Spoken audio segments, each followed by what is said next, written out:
Hello বন্ধু, আসসালামু আলাইকুম। সবাই ভালো আছেন তো? অবশ্যই ভালো থাকবেন। দেখতে পাচ্ছেন একটা তরকারি রান্না নিয়ে চলে এসেছি ভিডিও নিয়ে।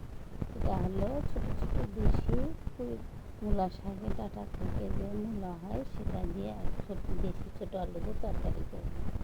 কিন্তু এটা দেশি একদম ছোট ইলিশ মাছ ভেজেছিলাম, তো মনে হলো কয়েকটা ইলিশ ভাজা দিয়ে ছোটো মূলের ডাঁটা আর হলো দেশি ছোটো আলু দিয়ে একটা তরকারি করবো। এখন আমরা এগুলো সব কেটে ভাপিয়ে ধুয়ে নিয়েছি, আর মাছগুলো তো আগেই ভাজা আছে, বলেছিলাম দেশি ছোটো একদম ইলিশ মাছ। আর কড়াইতে দিয়ে দিয়েছি পেঁয়াজ আর কাঁচামরিচ, শুধু হচ্ছে এই তরকারিটা কাঁচামরিচ দিয়ে। এখন গ্যাসটা আমরা অন করে দিই। দেখতেই পাচ্ছেন পেঁয়াজ মরিচটা সামান্য একটু ভাজা হয়ে গেছে। এর ভিতরেও সামান্য একটু পানি দিয়ে দিলাম, কেননা এর ভিতরে সব মশলাগুলো দিব। এখানে হলুদ, ধনে জিরে, এর ভিতরে আর দেবো রাঁধুনি গুঁড়ো, হলুদ, লবণ, আদা রসুন পেস্ট, এইসব মশলাগুলো এখন আমি এর ভিতরে দিয়ে দেখতে পাচ্ছেন একদম মশলাটা ভালো করে কষিয়ে নিলাম। সব ধরনের মশলা দেওয়া হয়ে গেছে।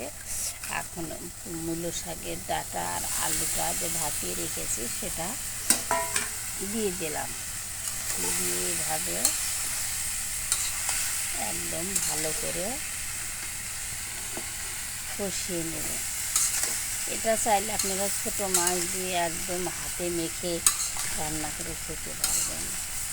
সবাই একটু আমাকে ভালোবাসা দিবেন। ফলোইং আনফলো সব কমে যাচ্ছে, এঙ্গেজমেন্ট কমে যাচ্ছে।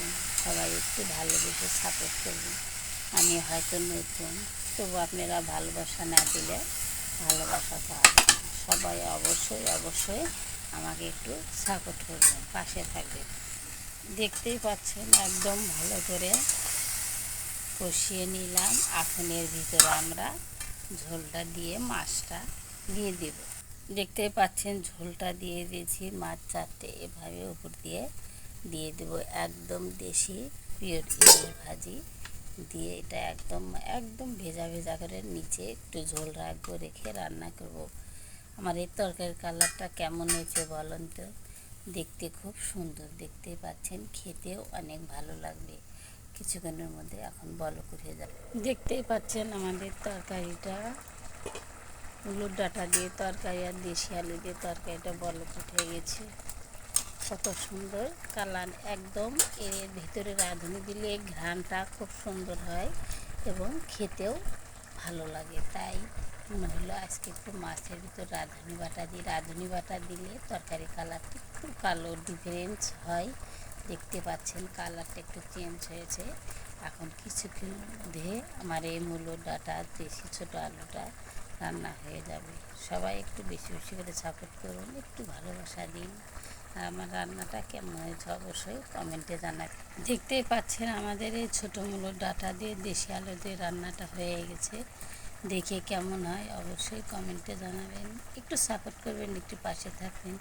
আপনারা ভালোবাসা না দিলেন ভালোবাসা কোথায় পাবো? আনফলো, এঙ্গেজমেন্ট সব কমে যাচ্ছে। সবাই একটু ফলোয়ার্স ভাইয়েরা একটু সবাই একটু সাপোর্ট করুন। আপনারা পাশে থাকলে অবশ্যই এগিয়ে দিতে পারবো। এই বিশ্বাস নিয়ে প্রতিদিন একদম সাধারণ রান্না ছাড়ি। সবাই একটু সাপোর্ট করুন, একটু পাশে থাকুন। সবাই ভালো থাকবেন, সুস্থ থাকবেন। আসসালাম।